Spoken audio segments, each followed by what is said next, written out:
Todas as noites, o som de passos no corredor me congelava no lugar. Fique quieto, será rápido, ele sussurrou. Meu próprio pai transformou minha adolescência em um pesadelo, até que um dia o prego da minha libertação perfurou mais do que apenas sua cabeça.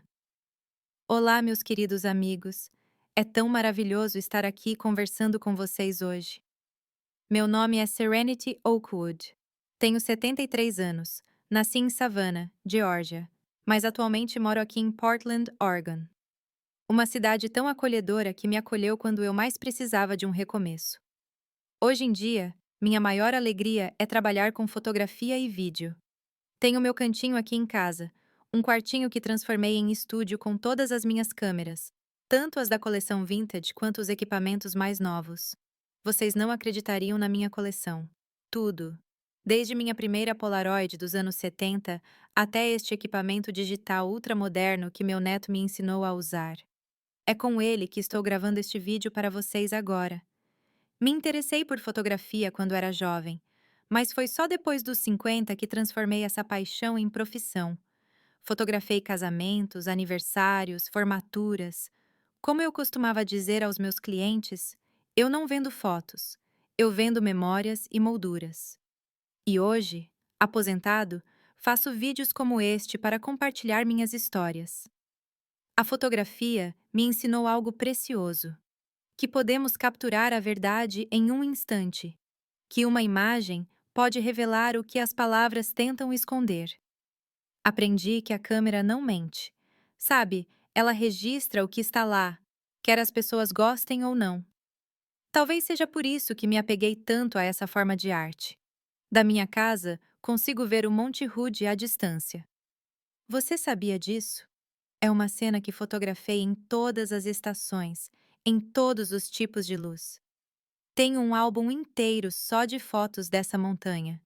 Quando o sol nasce, a montanha fica dourada, quase como uma pintura. Tenho algumas dessas fotos emolduradas na minha sala de estar. E vocês, meus queridos espectadores, por favor, façam um favor a essa avó. Cliquem no botão de curtir e se inscrevam no canal Geraldi Narra. Esse pequeno botão é como um abraço que vocês estão me dando, sabe? E ativem o sino de notificação também, para não perder nenhuma história dessa avó. Ah, e me digam nos comentários de que cidade vocês estão assistindo. E que horas você encontrou este vídeo?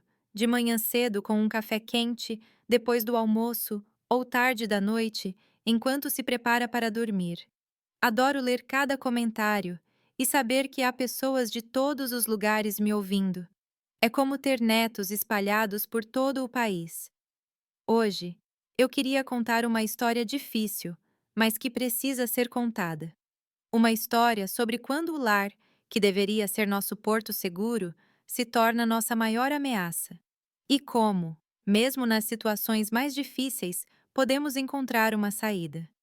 Nem sempre da maneira que imaginamos, mas sempre há uma luz, por menor que seja, no fim do túnel. Sabe, meus dias nem sempre foram tão tranquilos quanto agora, tirando fotos de paisagens e gravando vídeos. Houve um tempo em que cada anoitecer trazia um peso ao meu peito, um medo que parecia uma pedra me afundando. E isso foi há muito, muito tempo, quando eu era apenas uma menina em Savannah.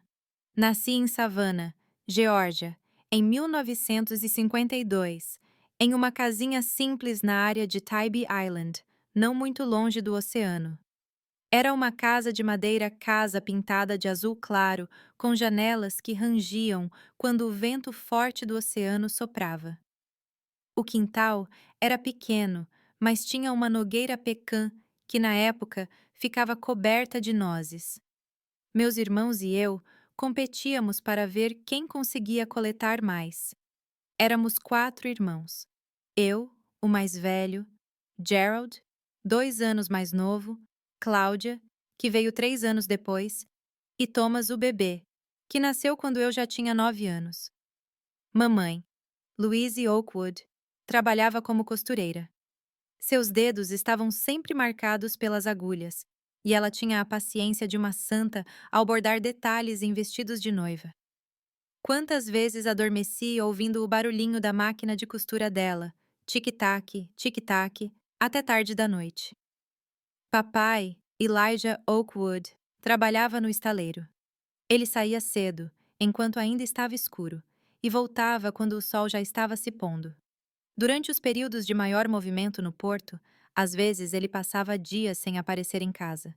Quando chegava, sempre trazia algo diferente.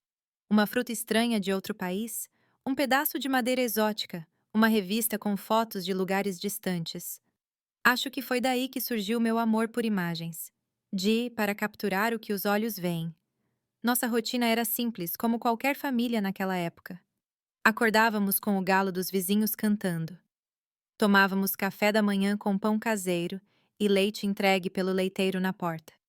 Nós, crianças, íamos a pé até a escola pública, a apenas 5 quarteirões de distância. Lembro-me dos meus sapatos pretos de verniz, com os quais eu tinha tanto cuidado, e do uniforme azul e branco que minha mãe engomava para mantê-lo impecável. Nas tardes de sábado, íamos todos à praia. Papai pegava uma caixa de madeira onde guardava anzóis, linhas e iscas e nos levava para pescar na praia. Eu adorava olhar o horizonte onde o céu encontrava o mar. Mamãe costumava dizer que eu estava sempre com a cabeça nas nuvens, sempre observando tudo, memorizando cada detalhe. Uma das minhas brincadeiras favoritas era fazer fantoches de sombra na parede do quarto que eu dividia com a Cláudia. Eu usava a luz do abajur. Naquela época, ainda não tínhamos eletricidade em todos os cômodos e criávamos histórias movendo minhas mãos. Cláudia adormecia ouvindo minhas histórias inventadas. Histórias sobre princesas que se salvaram sem precisar de impressões digitais. Quando eu me virei, 10. Ganhei de presente uma caixa de papelão com um furinho. Era uma câmera pinhole, daquelas feitas em casa.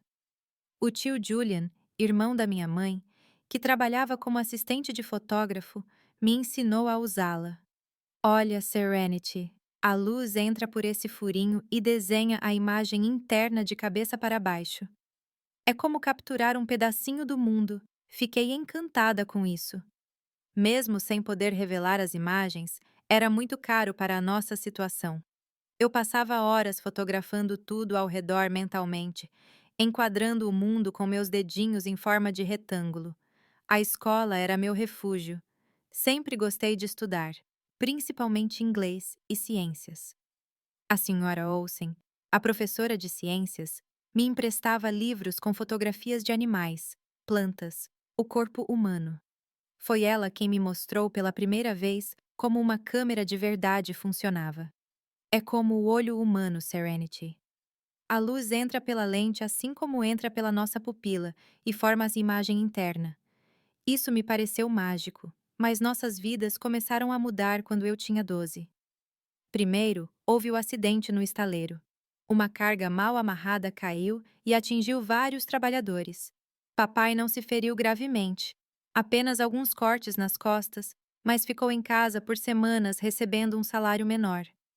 O dinheiro, que já era curto, ficou ainda mais escasso. Depois veio a doença da mamãe. Começou com dores de cabeça que não passavam, depois desmaios.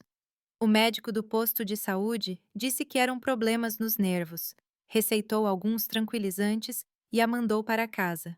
Mas ela continuou piorando. Não conseguia mais costurar por longos períodos.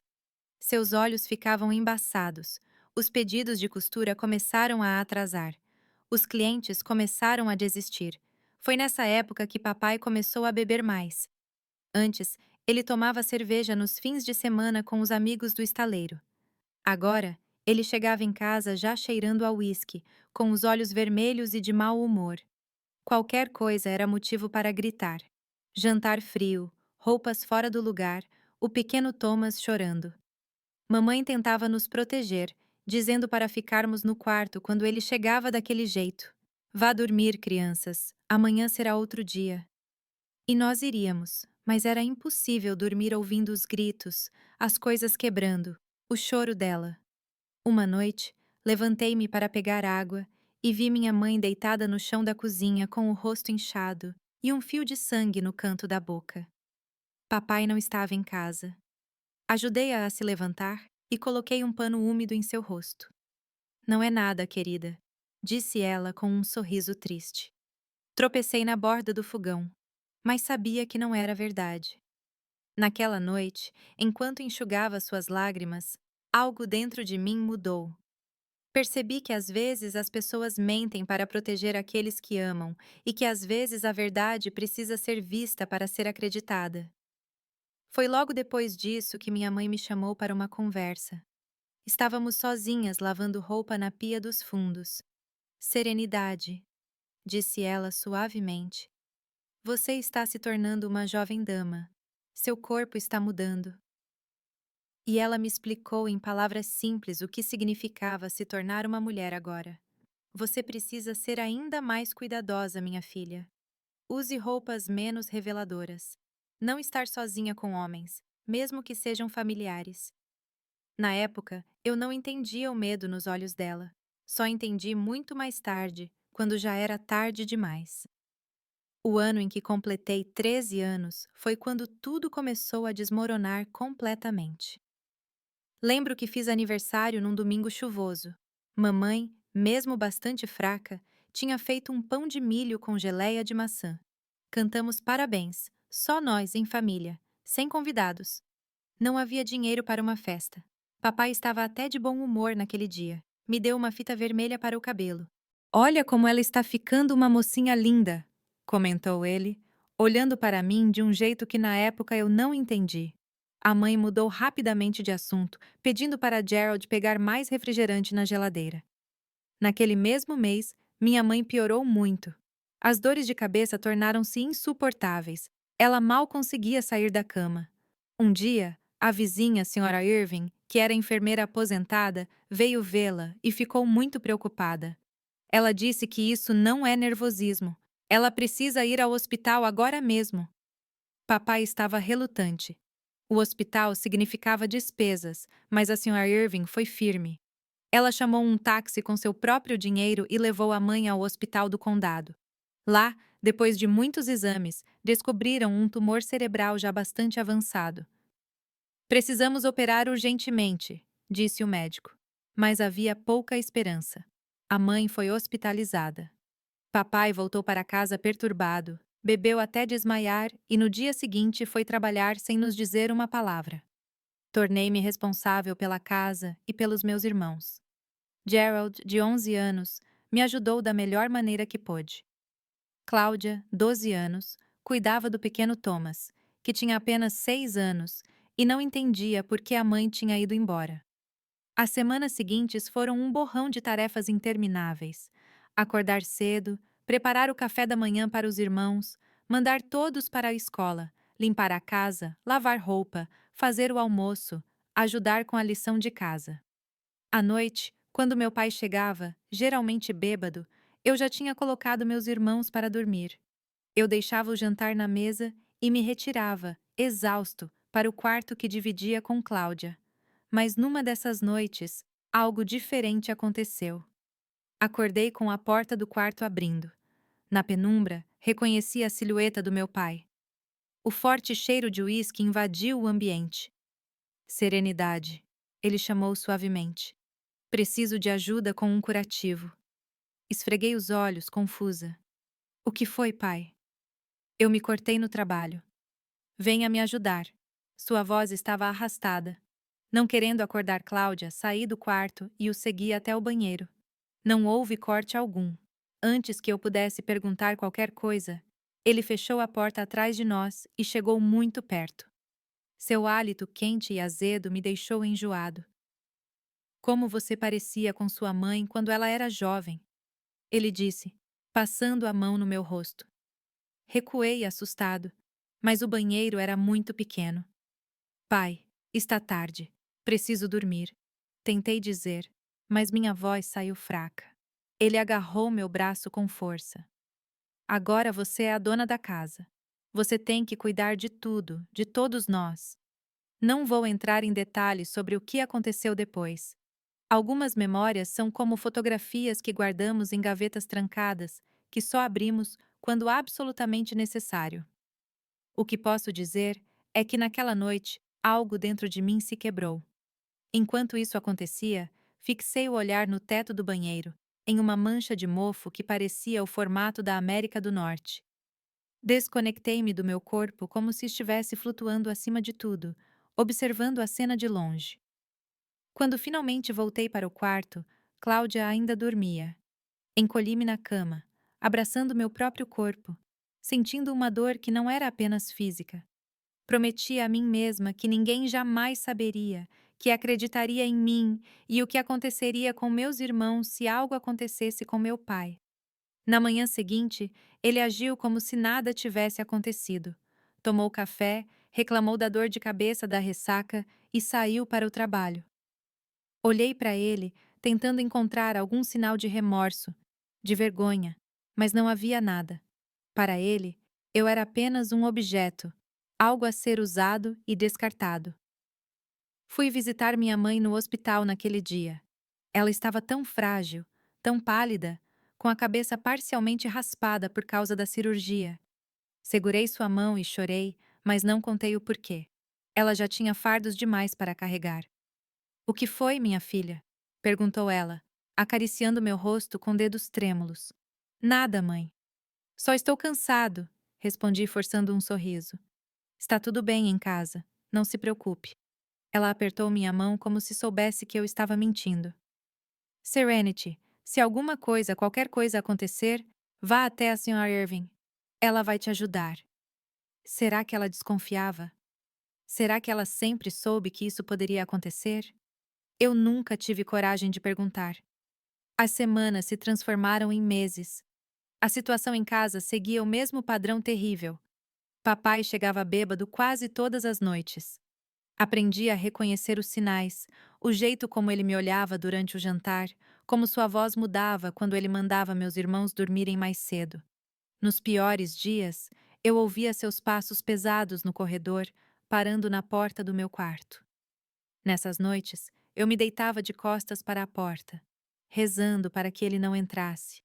Mas os passos no corredor sempre paravam na minha porta. Eu sentia seu peso na cama atrás de mim e então ouvia seu sussurro gélido em meu ouvido. "Fique quieta e será rápido." E aprendi a me desconectar do meu corpo, a viajar para longe até que tudo acabasse. De dia, éramos estranhos. Ele, o pai trabalhador. Eu, a filha dedicada, cuidando da casa e dos irmãos.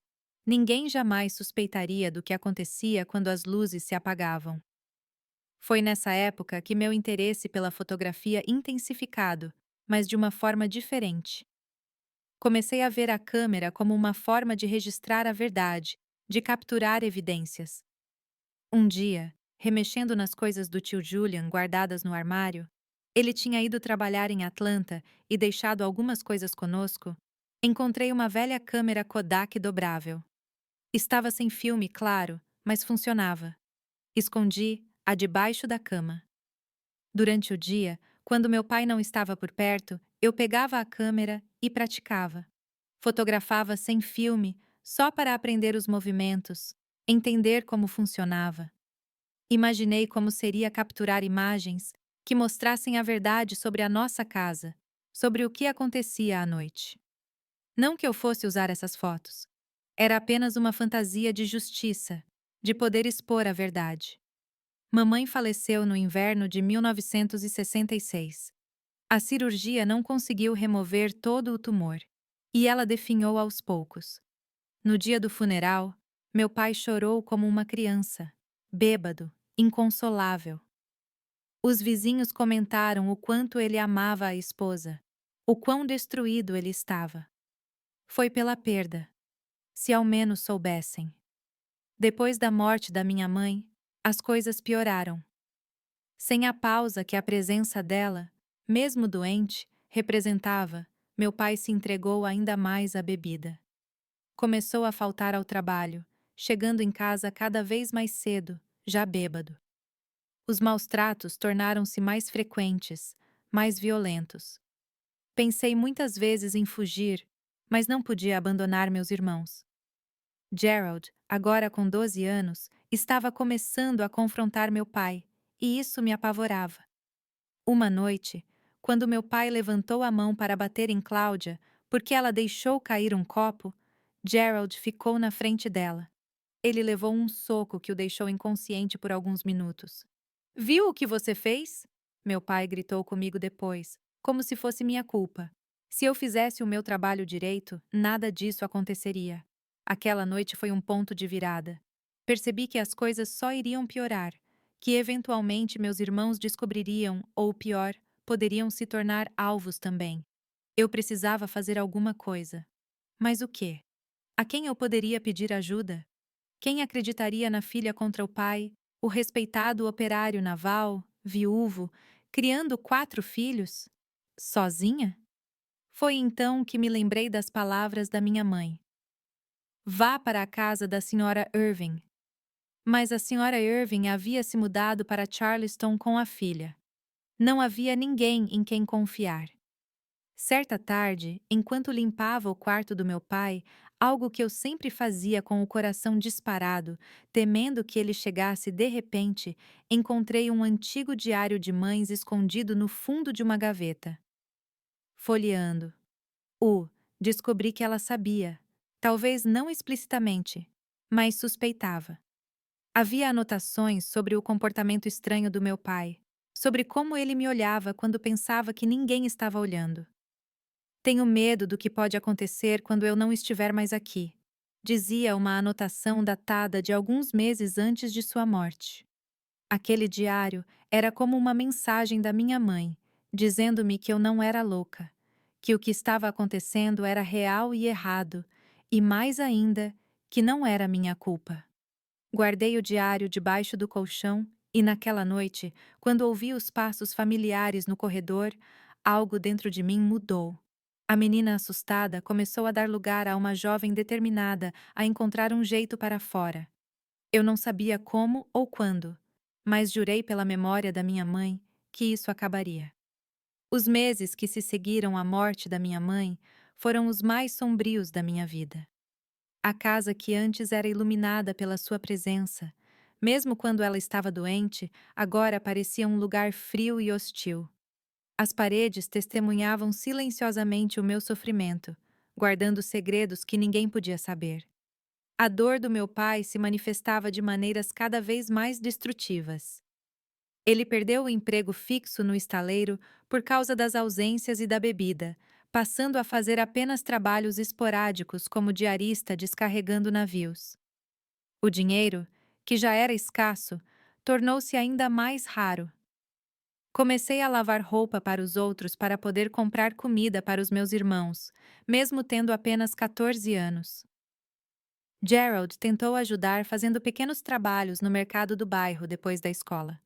Cláudia, aos 11 anos, tornou-se a minha sombra, ajudando-me com tudo em casa. E o pequeno Thomas, de apenas 5 anos, continuava a perguntar quando a minha mãe voltaria. Ela virou uma estrela, minha querida, eu dizia, engolindo as lágrimas.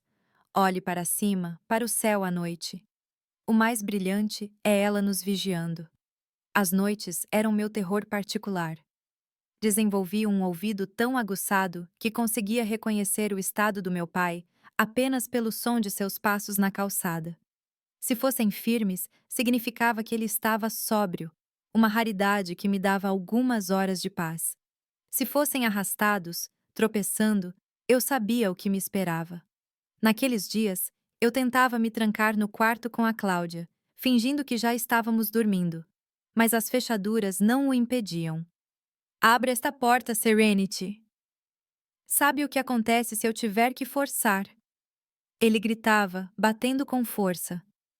Para não acordar meus irmãos, para não assustá-los ainda mais, eu abria.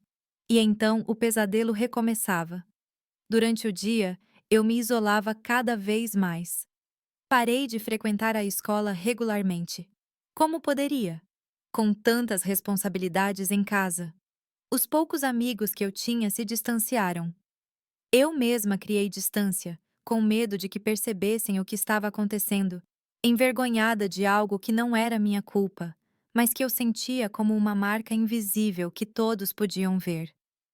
A câmera do tio Julian se tornou meu refúgio secreto. Eu não tinha dinheiro para comprar filme, mas ainda assim passava horas estudando seu mecanismo, imaginando como poderia usá-la. Um dia, encontrei um manual de fotografia na biblioteca pública. Passei a tarde inteira lá, absorvendo cada palavra, aprendendo sobre luz, ângulos, como as imagens se formavam. O bibliotecário, Sr. August, notou o meu interesse. Gosta de fotografia, mocinha? Ele perguntou, ajeitando os óculos no nariz fino. Sim, senhor, respondi, timidamente. Tenho uma câmera do meu tio, mas não tenho filme. Ele sorriu gentilmente. Tenho alguns rolos de filme antigos guardados. Da próxima vez que você vier, traga sua câmera e veremos se ela serve. Foi o primeiro gesto de gentileza que recebi em muito tempo. Na semana seguinte, trouxe a Kodak escondida na minha bolsa. O Sr. August examinou-o cuidadosamente. É uma boa câmera, só precisa de limpeza. E olha, eu tenho 2 rolos de filme que funcionam nele. Eles são seus. Aqueles 2 rolos de filme eram como ouro para mim. Guardei-os cuidadosamente, esperando o momento certo para usá-los. Eu ainda não sabia o que fotografaria, mas algo me dizia que a câmera seria importante de alguma forma. Em casa, a situação continuou a piorar. Papai começou a vender os poucos objetos valiosos que tínhamos: o rádio, o relógio de parede e até algumas ferramentas de costura da mamãe. Todo o dinheiro foi para a bebida. Houve dias em que não tínhamos nada para comer. Eu pulava refeições para deixar mais comida para meus irmãos. Foi nessa época que tentei pela primeira vez procurar ajuda. Uma assistente social da escola, a senhora Eulália, veio à nossa casa depois de muitas das minhas ausências. Ela era uma mulher séria, com voz firme e olhar atento. Ela conversou comigo na cozinha enquanto meu pai não estava lá. Serenity, seus professores estão preocupados. Você costumava ser um aluno exemplar e agora quase não aparece. O que está acontecendo? Por um momento pensei em contar tudo. As palavras quase escaparam da minha boca, mas então ouvi a porta da frente. Papai voltou mais cedo do que o esperado. O medo me paralisou. Nada, senhora Eulália.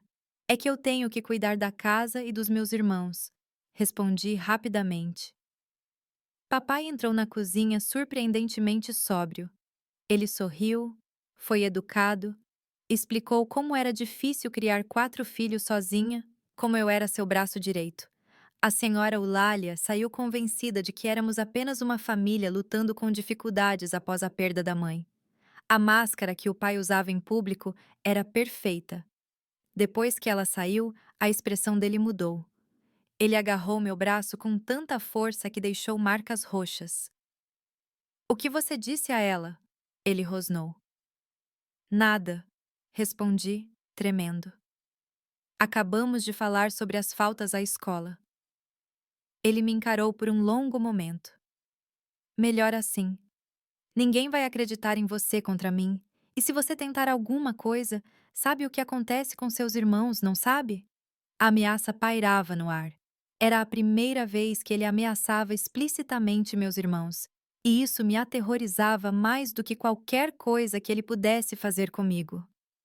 Naquela noite, quando tudo escureceu e a casa silenciou, sentei-me na beira da cama com o diário da minha mãe nas mãos.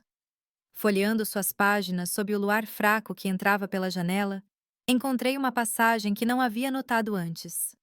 Às vezes penso em fugir com as crianças, escreveu ela. Mas para onde iríamos? Quem acreditaria em mim? O que seria deles sem um pai?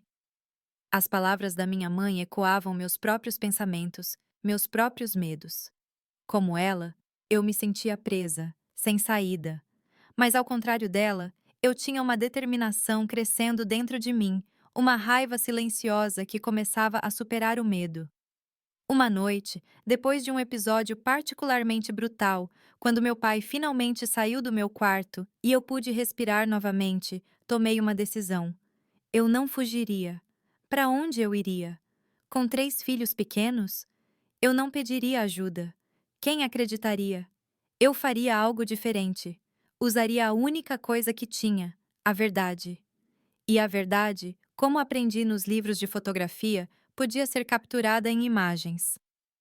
Planejei cuidadosamente cada detalhe. Limpei a câmera seguindo as instruções que encontrei em um livro na biblioteca. Testei o obturador, a abertura, certificando-me de que tudo funcionava perfeitamente. Carreguei um dos rolos de filme, mantendo o outro como reserva, e então esperei. A oportunidade surgiu numa sexta-feira. Papai havia recebido o pagamento por uma semana de trabalho e, como de costume, foi direto para o bar. Eu sabia que ele voltaria tarde e bêbado. Pedi a Gerald que levasse Cláudia e Thomas para passar a noite na casa de uma vizinha, a senhora Zelda, com a desculpa de que estava com um resfriado forte e precisava descansar. Assim que ficamos sozinhos, preparei tudo. Posicionei a câmera no armário do quarto, parcialmente escondida entre algumas roupas, com o ângulo perfeito para capturar a cama. Era uma câmera manual sem flash, mas a luz do poste de luz que entrava pela janela seria suficiente. Testei o obturador silencioso várias vezes, certificando-me de saber exatamente como e quando pressioná-lo. E então, com o coração batendo tão forte que parecia que ia explodir, deitei-me na cama e esperei. O tempo se arrastava. Cada minuto parecia uma hora. Finalmente, ouvi o som familiar, a porta da frente se abrindo com dificuldade, os passos pesados e trôpegos no corredor, a respiração ofegante se aproximando do meu quarto. A porta se abriu. Fingi dormir de costas para a entrada como sempre fazia. Ouvi-o se aproximar, senti seu peso afundando o colchão e, em seguida, as palavras que eu já sabia de cor. Fique quieto e será rápido. Naquele momento, fiz o que nunca havia feito antes. Em vez de me desconectar, de viajar para longe em minha mente, permaneci presente.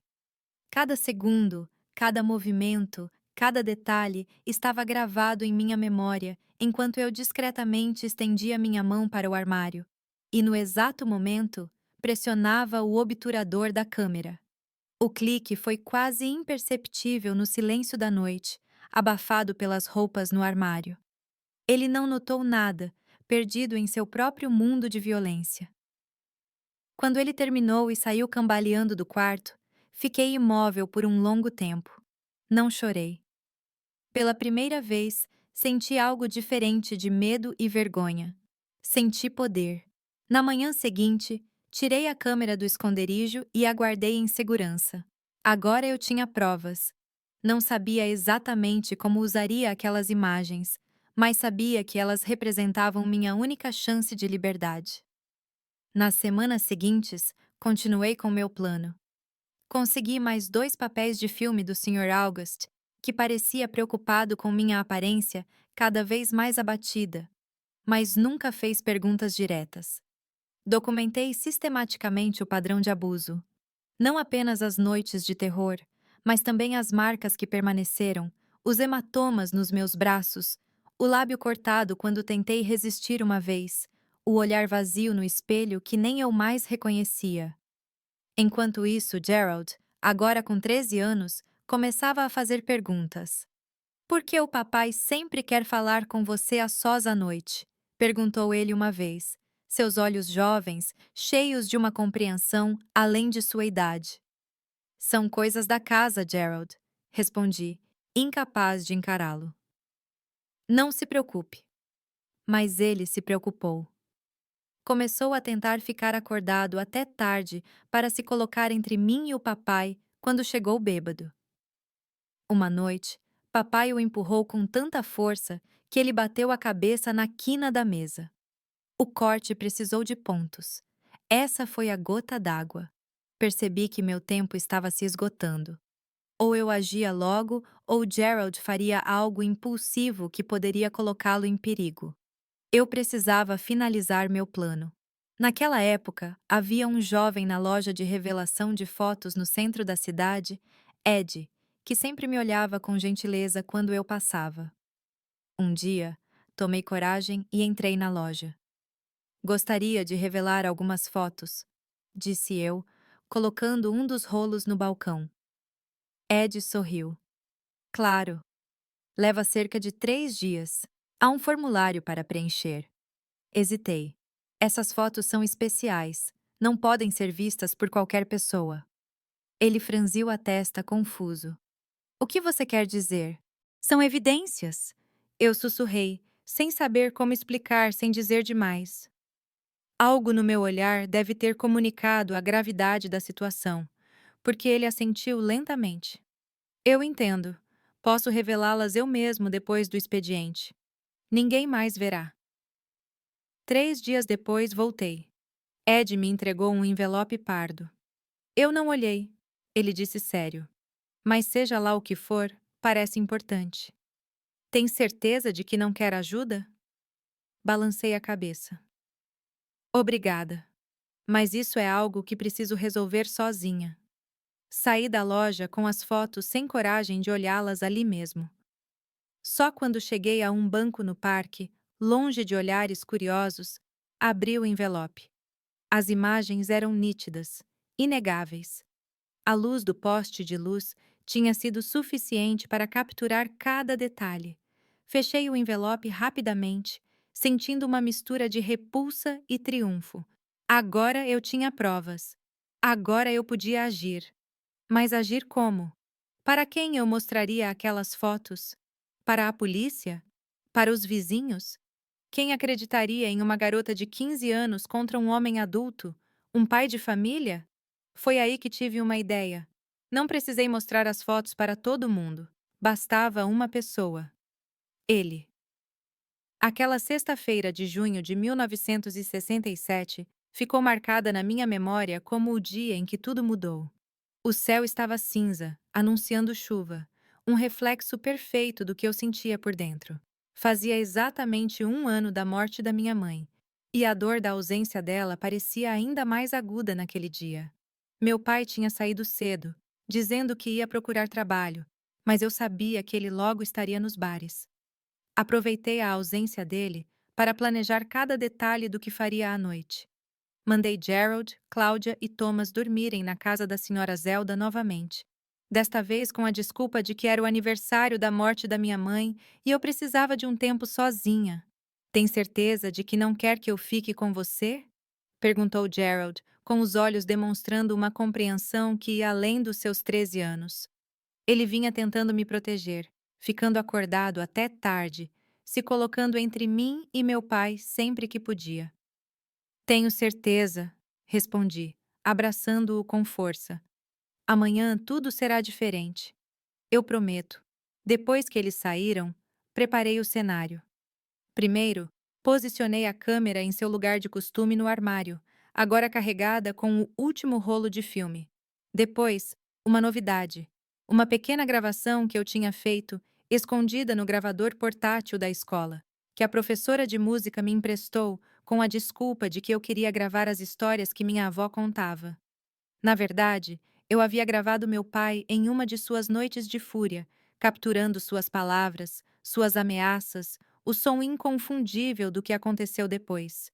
Por fim, o envelope com as fotos já reveladas. Coloquei-o na mesa da cozinha bem visível. Eu queria que ele visse as imagens primeiro para entender o que eu tinha antes mesmo de confrontá-lo. Enquanto esperava, fiz mais uma coisa. No galpão nos fundos, onde meu pai guardava suas ferramentas, encontrei um pedaço de madeira com um prego enferrujado na ponta. Não era uma arma propriamente dita, mas serviria como proteção caso as coisas saíssem do controle. Escondi-o debaixo da cama, ao alcance das mãos. As horas se arrastavam. A chuva começou a cair. Primeiro a luz, depois uma torrente pesada que batia contra as janelas.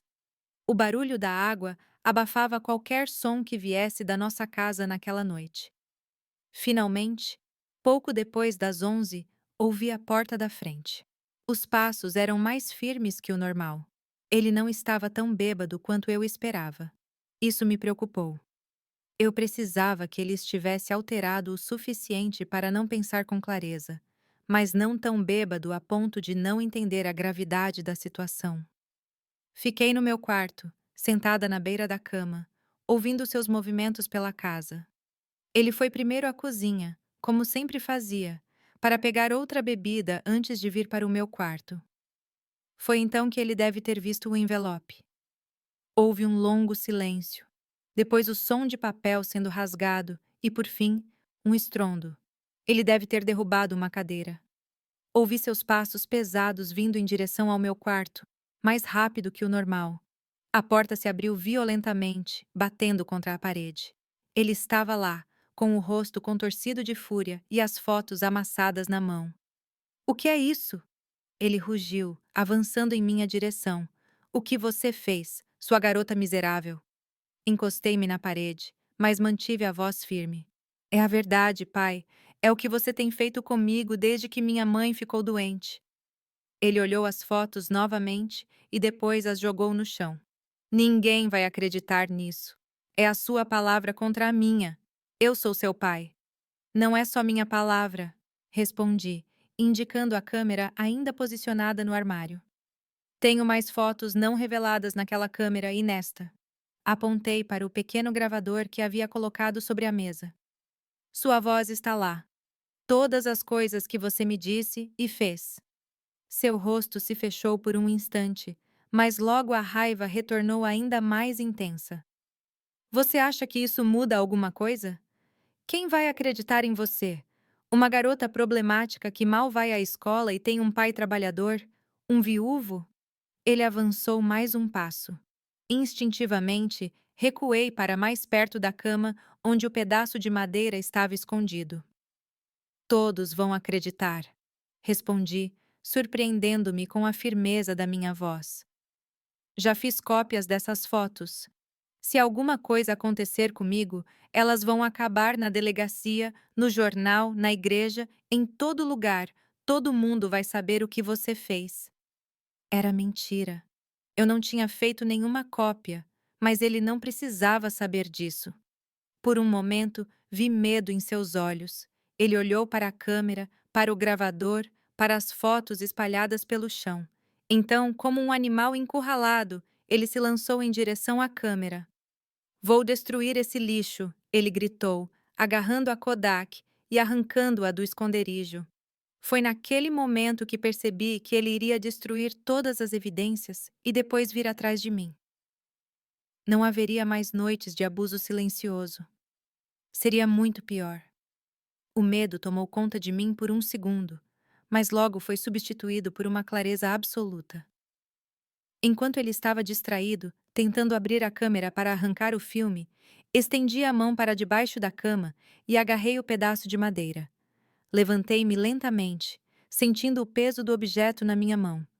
O prego enferrujado brilhava fracamente na penumbra do quarto. "Pode ser rápido." "Sim, pai", eu disse, repetindo suas próprias palavras. "Mas não se esqueça de sorrir.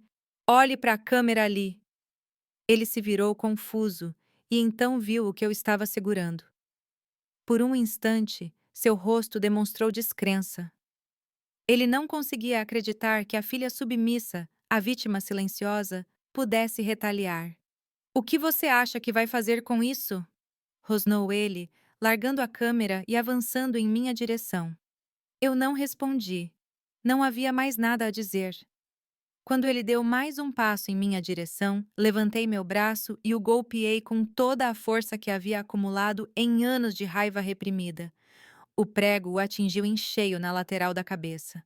Não sei se foi o choque do impacto ou a força do golpe, mas ele caiu instantaneamente como um saco pesado. Um fio de sangue começou a escorrer por seu rosto, enquanto ele jazia imóvel no chão do quarto. Fiquei ali, com o pedaço de madeira ainda na mão, tremendo da cabeça aos pés. Eu tinha matado meu próprio pai? Por um momento, não consegui me mexer. Então percebi que ele ainda respirava. Seu peito subia e descia lentamente. Eu saí o transe. Eu precisava agir rápido. Corri para o quarto da minha mãe, agora usado pelo meu pai, e peguei o telefone. Minhas mãos tremiam tanto que eu mal conseguia discar. "Senhora Zelda", eu disse quando ela atendeu. "É Serenidade. Por favor, guarde meus irmãos até amanhã. Aconteceu alguma coisa com o papai. Ele caiu e se machucou. Estou pedindo ajuda. Desliguei antes que ela pudesse fazer perguntas. Então hesitei. Para quem ligar? A polícia? Uma ambulância? E se ele acordasse antes que alguém chegasse? Foi quando notei que sua respiração havia se tornado mais irregular. O ferimento na cabeça estava sangrando muito, formando uma poça no chão. Ele precisava de atenção médica urgente ou poderia morrer. Por um breve e terrível momento, pensei em não fazer nada, em deixá-lo ali, sangrando. Seria tão fácil dizer que ele chegou bêbado em casa, caiu e bateu a cabeça. Ninguém questionaria isso. Todos sabiam do seu problema com bebida, mas eu não. Por mais que ele merecesse sofrer pelo que fez, eu não era um assassino. Eu não queria carregar esse peso pelo resto da minha vida. Disquei o número de emergência. Preciso de uma ambulância, disse ao atendente. Meu pai caiu e bateu a cabeça. Ele está inconsciente e sangrando muito. Dei o endereço e desliguei. Então, numa decisão rápida, peguei as fotos do chão, a câmera e o gravador. Coloquei tudo em uma sacola de pano junto com algumas roupas, documentos e o diário da mamãe. Se eu fosse fazer isso, precisava ir até o fim.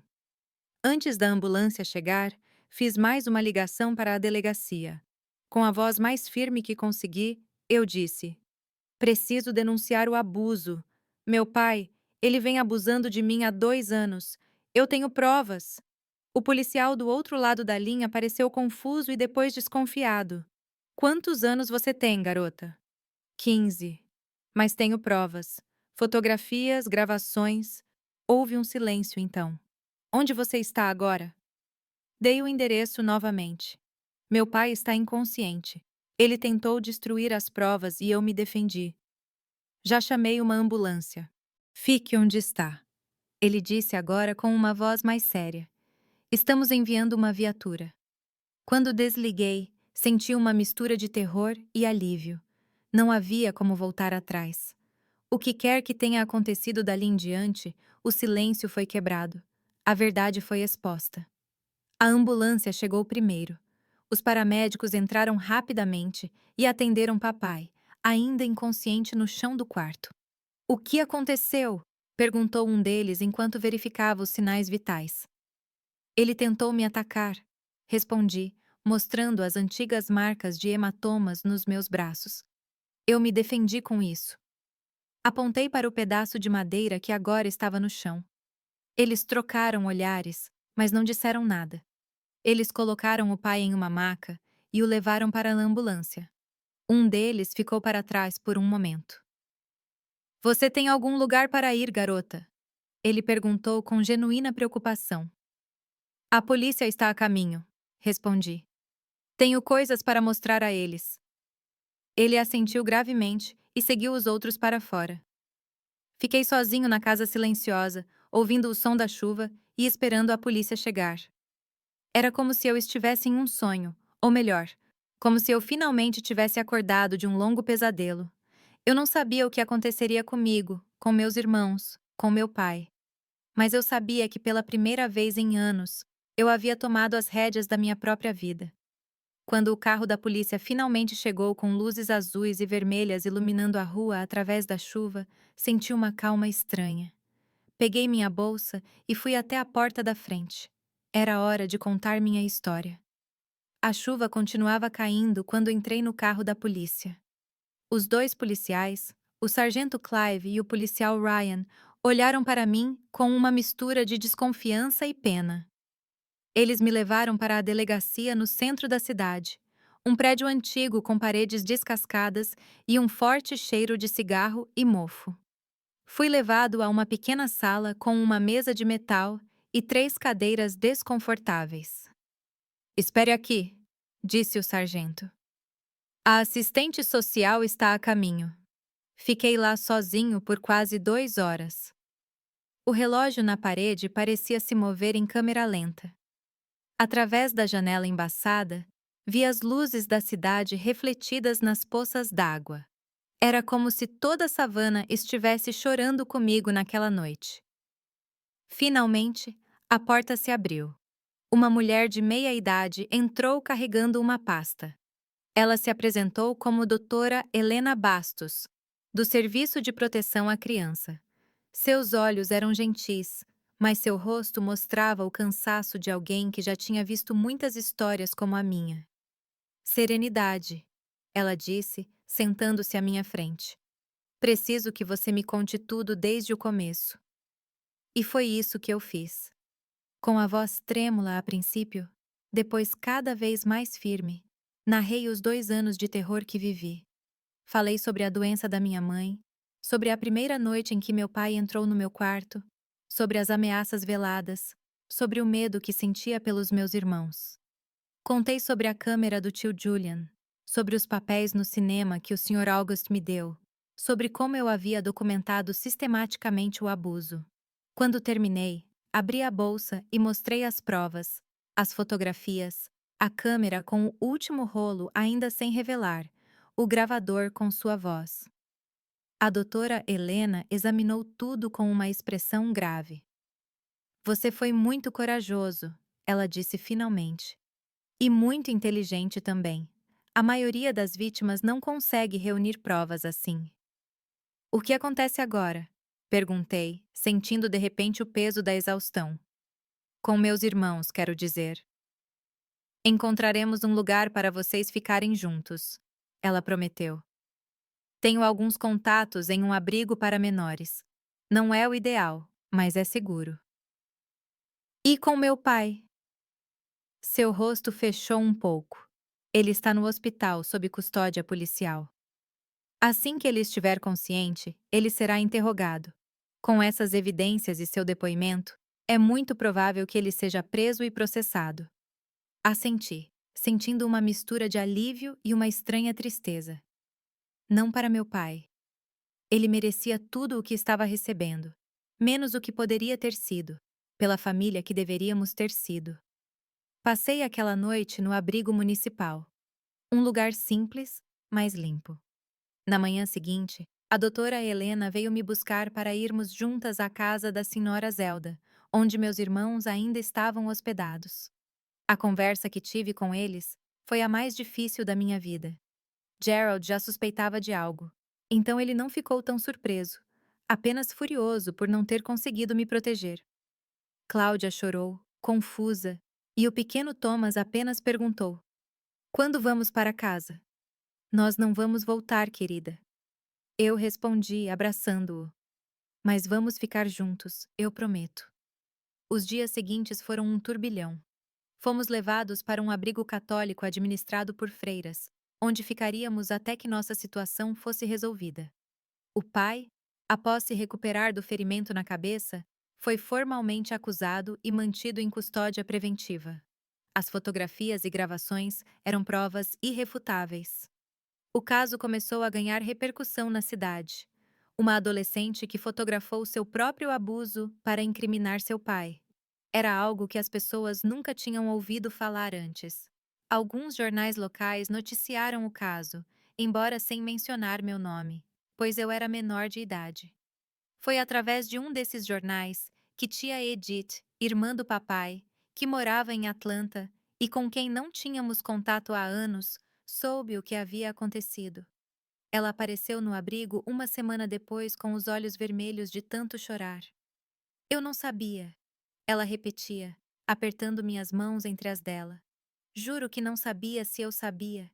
Tia Edith era solteira, trabalhava como professora do ensino fundamental e morava em um pequeno apartamento em um subúrbio de Atlanta. Não tenho condições de levar todos vocês, ela admitiu tristemente. Mas posso levar 2, talvez com o tempo. Foi a decisão mais difícil que já tomei.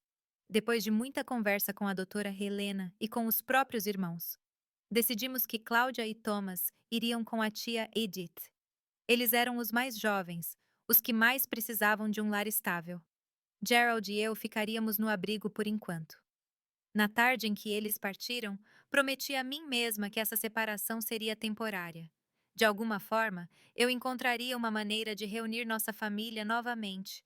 2 semanas depois, recebi um convite inesperado. Ed, O jovem da empresa de revelação de fotos que me ajudou com as fotos apareceu no abrigo com sua mãe, a senhora Selena. Nós ouvimos o que aconteceu, disse a senhora Selena, uma senhora de olhos gentis. Ed me contou o quão corajoso você foi. Temos um quarto vago em casa desde que minha filha mais velha se casou. Se você quiser, pode ficar conosco.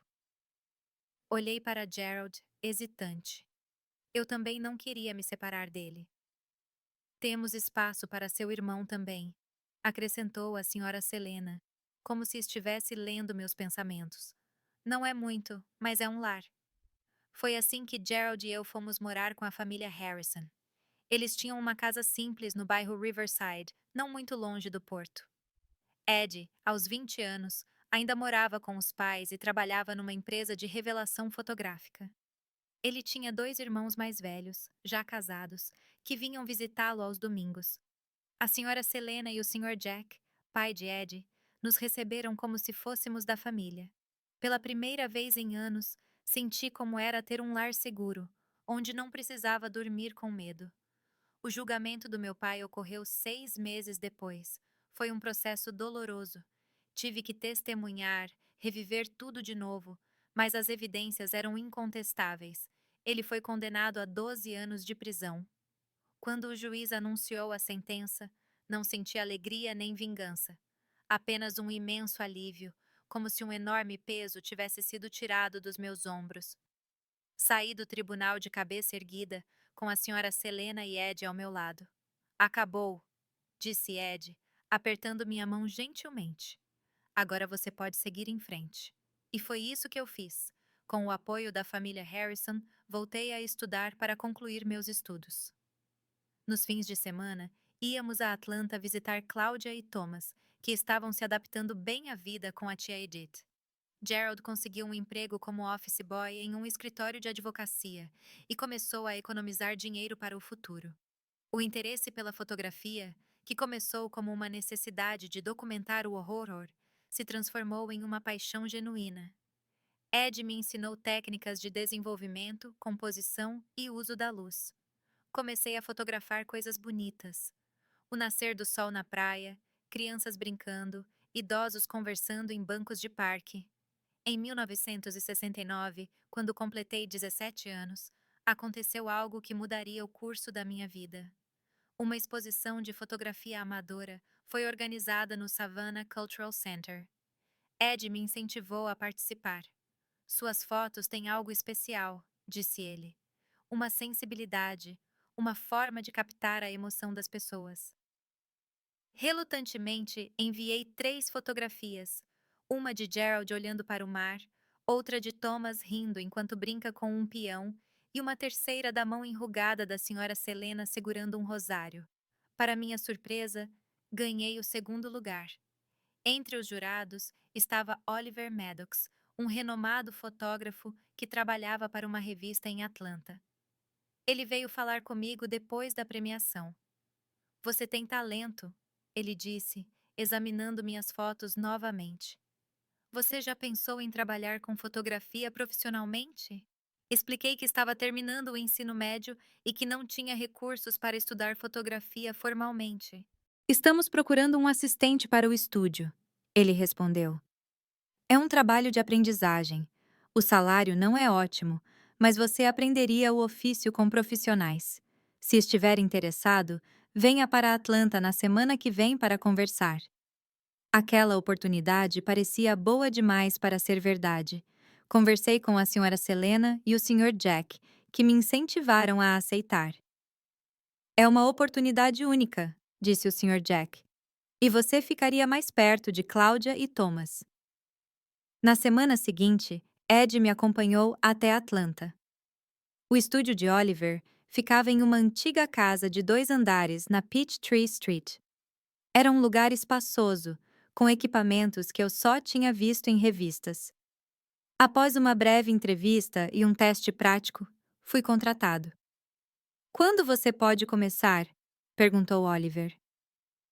Preciso de um mês, respondi, para terminar a escola e organizar a mudança. Aquele mês passou voando. Concluí o ensino médio e organizei a mudança para Atlanta, onde dividiria um quarto na pensão da senhora Matilda, uma amiga da tia Edith, na área de Midtown. Gerald decidiu ficar em Savannah com a família Harrison. Ele tinha seu emprego e estava economizando para a faculdade de Direito. A despedida foi emocionante. A senhora Selena chorou como se eu fosse sua própria filha.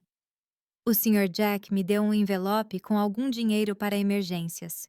E Ed e eu desenvolvemos uma afeição especial um pelo outro ao longo daqueles 2 anos. Nada aconteceu. Eu ainda estava muito frágil por experiências passadas, e ele respeitava isso. Mas havia uma promessa silenciosa entre nós de que talvez no futuro. Visitarei você em Atlanta sempre que puder, ele prometeu na estação de ônibus. Estarei esperando, respondi, sentindo lágrimas queimando meus olhos. E assim, em janeiro de 1970, aos 18 anos, embarquei para Atlanta, carregando apenas uma mala com roupas, a velha Kodak do tio Julian, agora consertada, e o diário da mamãe. Fiquei assustado, é claro, mas também animado com as possibilidades que estavam se abrindo. Na capital da Geórgia, minha vida tomou um novo rumo. O trabalho no estúdio era exigente, mas fascinante. Comecei fazendo tarefas simples, organizando equipamentos, ajudando com iluminação, revelando filmes. Mas Oliver foi um excelente mentor e, percebendo meu interesse e dedicação, começou a me ensinar técnicas mais avançadas. Nos fins de semana, eu visitava Cláudia e Thomas na casa da tia Edith. Foi maravilhoso ver como eles estavam crescendo bem, longe da sombra do que havíamos vivido. Cláudia, agora com 12 anos, estava se tornando uma adolescente animada e apaixonada por livros. Thomas, aos 8 anos, era um menino feliz que adorava jogar beisebol. Gerald vinha a Atlanta uma vez por mês. Ele foi aceito na faculdade de Direito em Savannah e estudava à noite, enquanto continuava trabalhando durante o dia. Quando eu me formasse, ele dizia: "Vou ajudar outras crianças como nós. Ninguém deveria passar pelo que passamos sem ter alguém a quem recorrer." Ed também cumpriu sua promessa, visitando-me regularmente. Nossa amizade estava lentamente se transformando em algo mais profundo. Em 1972, ele conseguiu um emprego em um laboratório fotográfico em Atlanta e se mudou para a capital. Um ano depois, nos casamos em uma cerimônia simples, com a presença de nossas famílias e amigos mais próximos. Alugamos um pequeno apartamento no bairro Grant Park, perto do centro da cidade. Ed trabalhou no laboratório e eu continuei no estúdio de Oliver, agora como assistente de fotógrafo.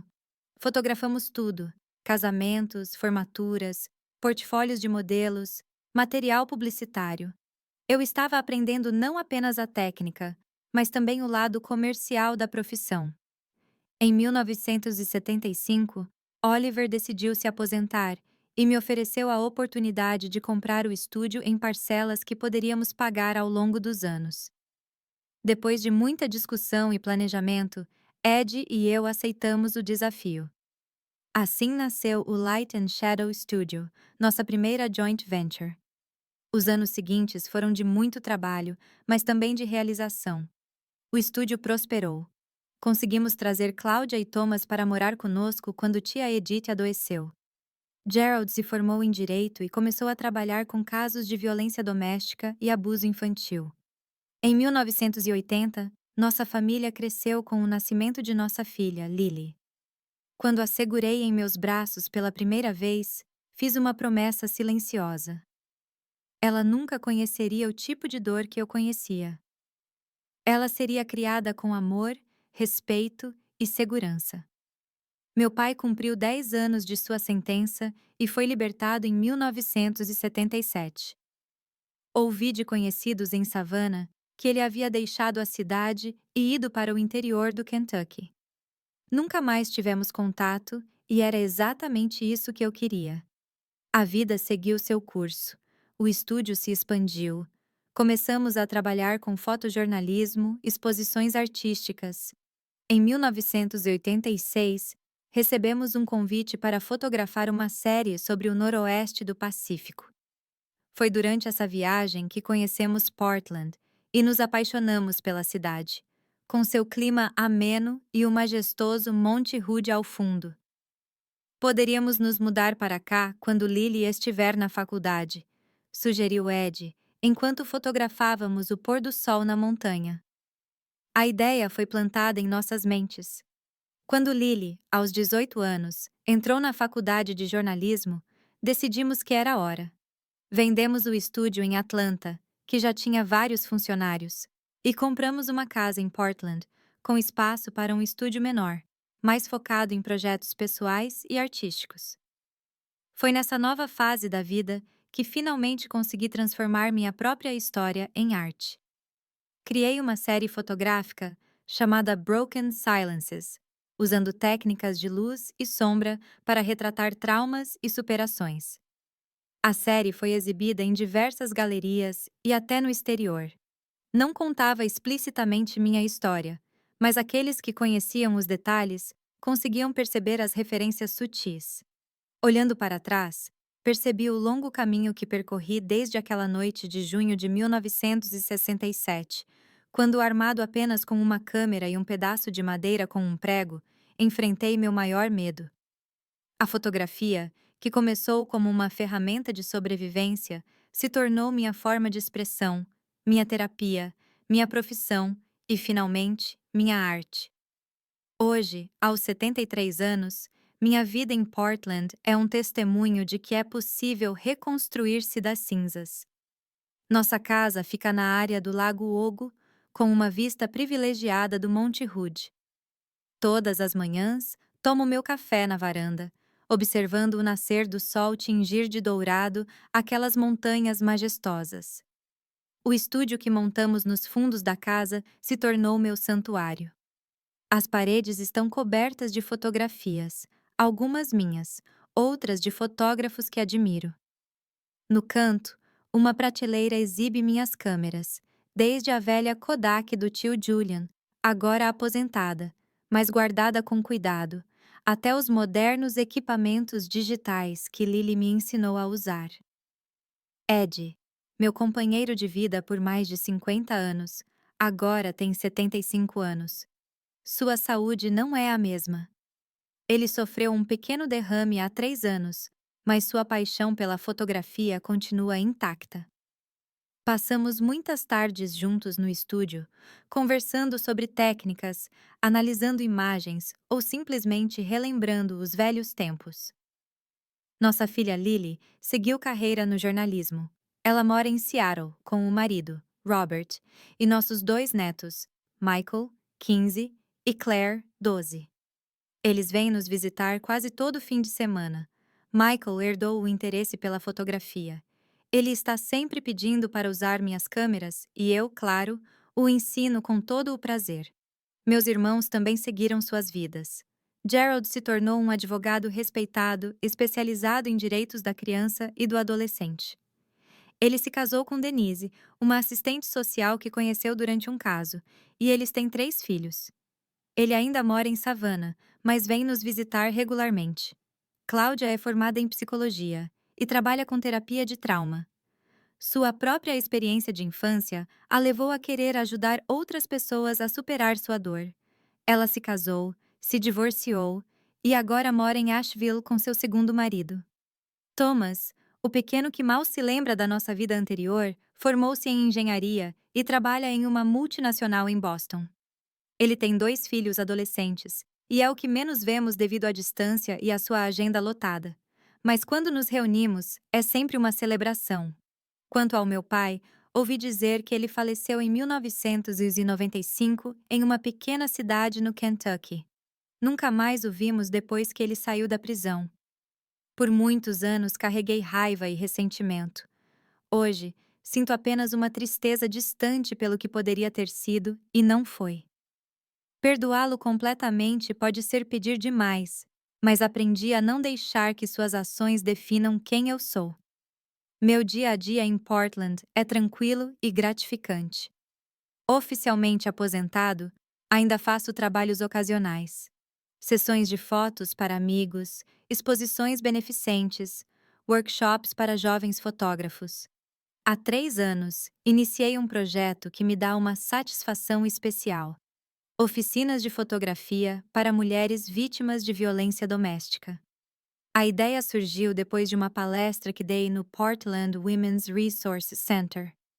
Um dos participantes, ao saber da minha história, sugeriu que eu compartilhasse não apenas minha técnica fotográfica, mas também minha experiência de superação.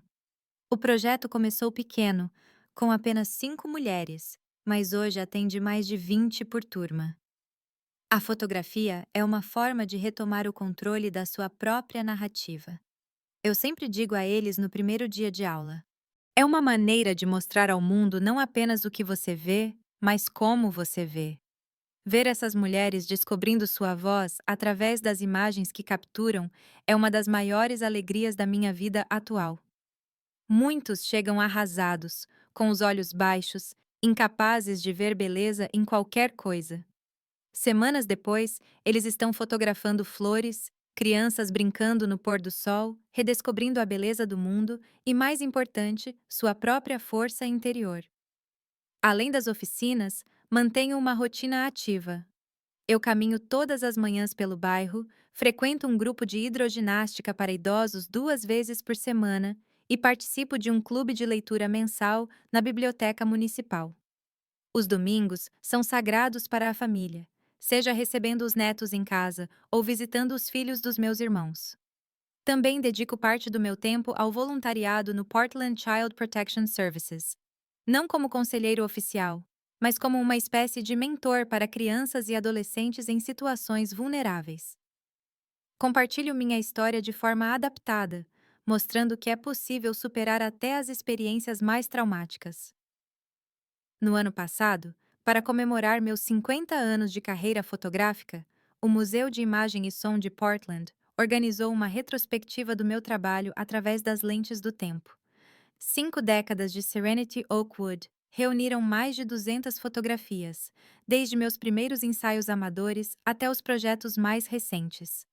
A exposição incluiu uma sessão especial dedicada à série de Silêncios Quebrados, onde finalmente me senti pronto para revelar publicamente a história por trás dessas imagens. Não foi fácil. Reviver essas memórias nunca é. Mas eu senti que era importante. Como eu disse no catálogo da exposição, o silêncio protege o agressor. A verdade, mesmo dolorosa, liberta a vítima.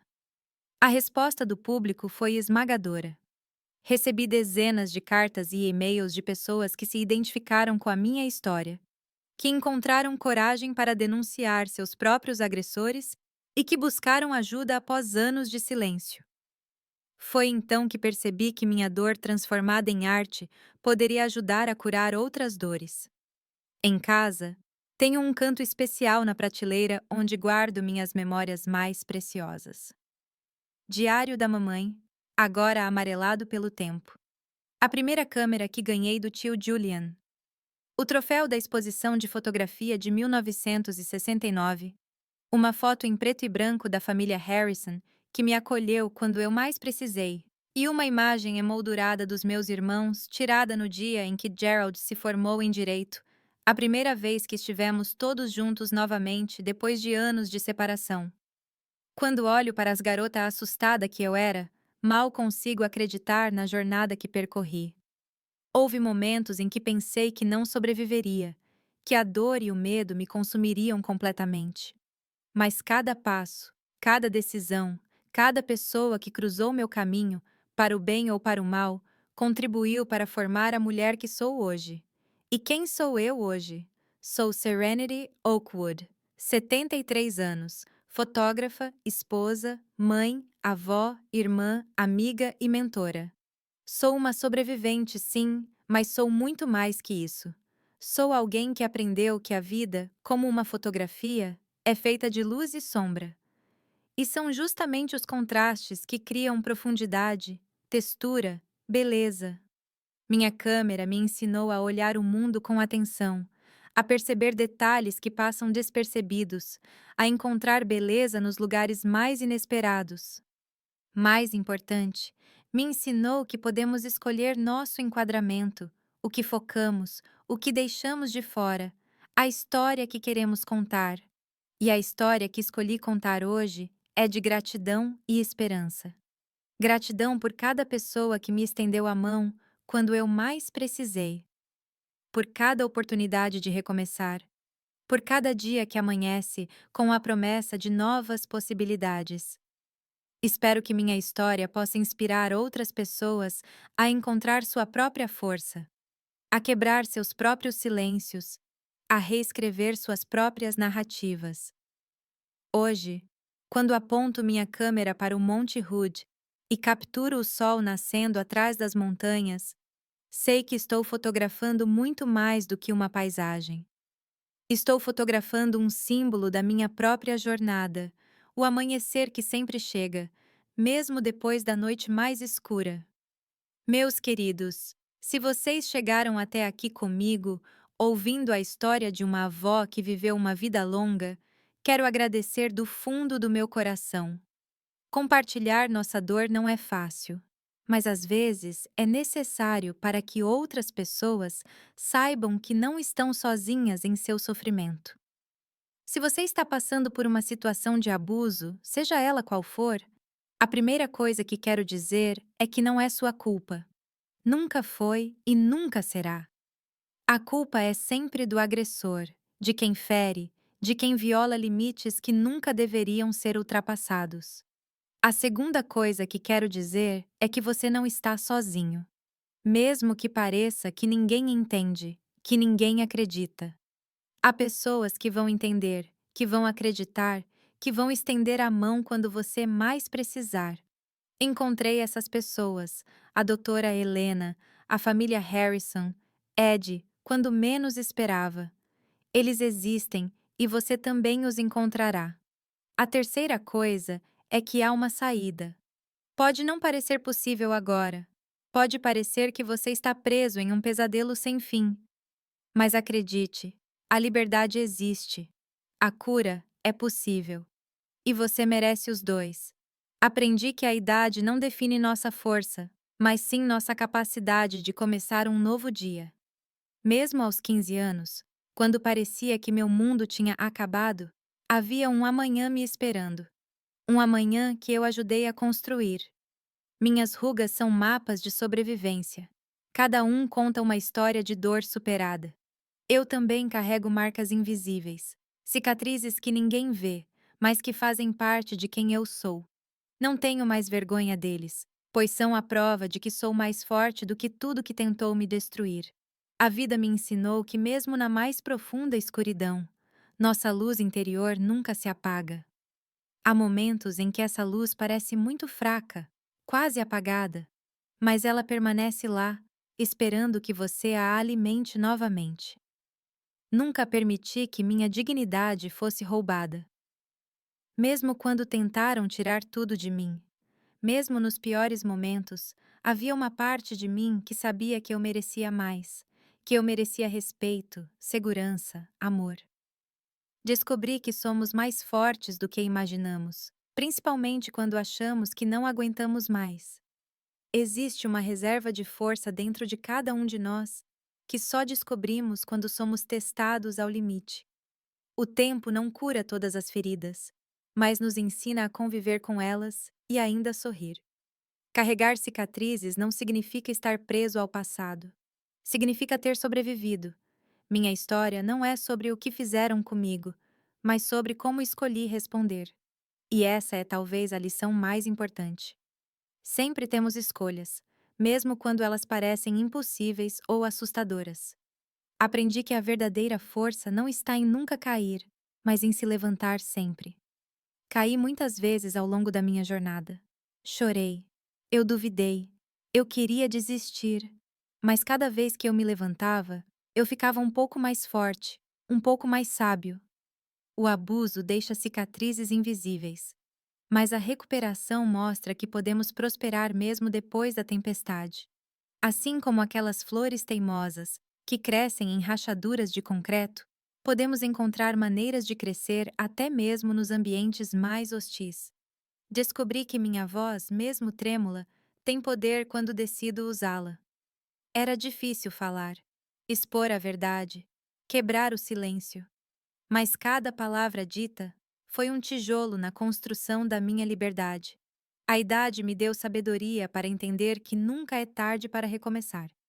Reinventei minha vida várias vezes ao longo dessas 7 décadas, e cada recomeço trouxe novas cores, novos sabores, novas alegrias.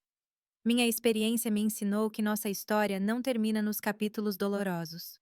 Há muitas outras páginas a serem escritas, e somos nós, não nossos agressores, que seguramos a caneta. Aprendi que sobreviver é uma forma de resistência, e viver bem é a melhor vingança. A maior derrota que eu poderia impor ao meu agressor não foi quando eu o denunciei, mas quando eu reconstruí uma vida feliz, plena e significativa, apesar de tudo que ele tentou tirar de mim. Para aqueles que estão sofrendo agora, quero que saibam que em cada país, em cada cidade, há pessoas e organizações prontas para ajudar. Procure informações sobre serviços de proteção em sua área. Podem ser serviços de proteção à criança, um centro de recursos para mulheres, uma delegacia de polícia especializada, uma linha de ajuda. Se você não se sentir seguro em procurar ajuda oficial imediatamente, confie em alguém. Um professor, um vizinho, um amigo, alguém da sua igreja ou comunidade. Às vezes, precisamos apenas que uma pessoa acredite em nós para que os outros também acreditem. Documentar o abuso, como fiz com minhas fotografias, pode ser uma ferramenta poderosa. Hoje, com a tecnologia na ponta dos dedos, há maneiras seguras de guardar evidências, mensagens, áudios e fotos de ferimentos. Mas lembre-se, sua segurança vem em primeiro lugar. Nunca se coloque em risco ainda maior para obter provas. A dignidade humana e o direito à segurança são valores universais. Não importa onde você esteja, ninguém, absolutamente ninguém, tem o direito de machucá-lo, abusar de você, fazer você se sentir menos do que a pessoa maravilhosa que você é. Estamos todos conectados nesta grande comunidade humana. Quando estendemos a mão para ajudar alguém em uma situação vulnerável, fortalecemos não apenas essa pessoa, mas toda a rede de proteção e apoio que nos mantém unidos como sociedade. Meus queridos que chegaram até aqui comigo, peço do fundo do meu coração. Se esta história tocou você de alguma forma, se você se identificou com minha jornada ou conhece alguém que esteja passando por algo parecido, clique agora mesmo em se inscrever neste canal Grandparents Tales e ative o sininho de notificação. Cada assinatura é como uma voz que se junta ao coro daqueles que dizem não ao abuso, não ao silêncio, não à impunidade. É uma maneira de dizer que histórias como a minha merecem ser ouvidas, que sobreviventes como eu merecem ser vistos e muito mais. Compartilhe este vídeo imediatamente com quem você acha que precisa ouvir esta mensagem. Pode ser alguém que está sofrendo agora, alguém que sobreviveu a abusos no passado, ou simplesmente alguém cujo coração está aberto para entender essa realidade. Compartilhar isso pode literalmente salvar uma vida. Talvez de alguém que você nem conhece. Mas quem encontrará força em minhas palavras, assim como eu encontrei força nas pessoas que cruzaram meu caminho? Deixe nos comentários a palavra fé, se você assistiu até aqui. Essa palavra significa muito para mim. Ela representa a possibilidade que todos nós temos de nos reinventar, para renascer das cinzas da dor. Quando eu ler esta palavra, saberei que você ouviu minha história completa, que você entende que há esperança mesmo nos momentos mais sombrios. Faça isso agora. Não espere nem mais um minuto. Juntos, podemos quebrar o ciclo de silêncio que protege os abusadores e isola as vítimas. Juntos, podemos criar um mundo onde histórias como a minha se tornem cada vez mais raras, até que um dia, talvez, não precisem mais ser contadas. Termino com um agradecimento. Obrigado por me ouvir, por me dar espaço em sua vida por alguns minutos. Cada pessoa que ouve uma história como a minha com compaixão e respeito ajuda a curar não apenas o narrador, mas um pequeno pedaço do mundo. E por isso, minha querida, sou eternamente grata.